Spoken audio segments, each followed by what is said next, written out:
बिल्कुल।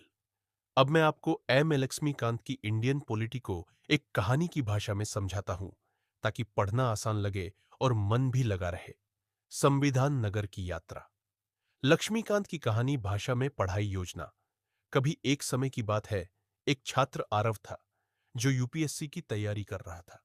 उसका सपना था कि वो एक दिन अफसर बने और देश की सेवा करे। लेकिन रास्ता आसान नहीं था। एक दिन उसे एक जादुई किताब मिली, Indian polity by M Laxmikant.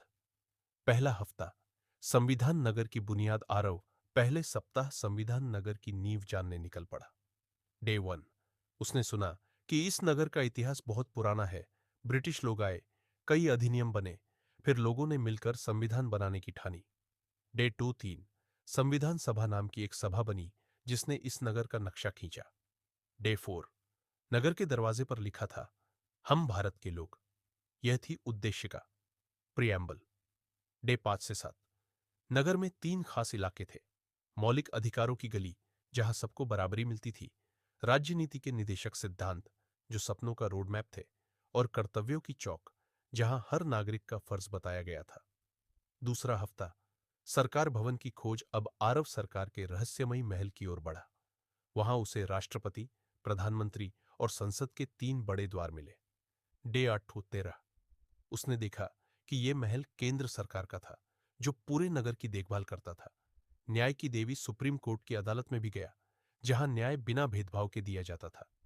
तीसरा हफ्ता, राज्य उपनगर की यात्रा आरव अब नगर के भीतर बने राज्यों की ओर बढ़ा। डे 15। वहां राज्यपाल थे, जो राज्य के मुखिया थे, लेकिन असली ताकत मुख्यमंत्री और मंत्रियों के पास थी।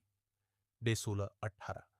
हर राज्य की अपनी विधानसभा थी और आपातकाल के समय केंद्र को ज्यादा ताकत मिलती थी। डे 19 से 21। गांवों में पंचायतों और शहरों में नगर पालिकाओं का राज चलता था। चौथा हफ्ता, रहस्यमयी कार्यालयों और नियमों की खोज अब वो नगर के पीछे बने दफ्तरों की ओर गया। डे 22-24। यहाँ यूपीएससी, सीएजी और निर्वाचन आयोग जैसे ऑफिस थे। ये थे संविधान की रक्षा के प्रहरी। डे 25-26।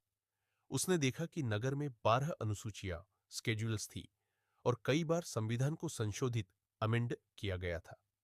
डे 27-30। अब आरव ने अपनी डायरी खोली, सब कुछ दोहराया और खुद से सवाल पूछे। आरव का राज। आरव ने सीखा कि ये किताब कोई भारी बोझ नहीं, बल्कि एक कहानी है भारत की। उसने रोज 2-3 घंटे दिए, छोटे छोटे नोट्स बनाए और हर रविवार को रिवीजन किया। आखिरकार 30 दिन बाद वो संविधान नगर का ज्ञानी बन चुका था। अगर आप भी आरव की तरह इंडियन पॉलिटी को कहानी की तरह पढ़ें, तो याद रखना आसान होगा और दिलचस्प भी लगेगा। अगर आप चाहें, तो मैं आपके लिए पीडीएफ नोट्स या प्लान भी बना सकता हूं। बताइए।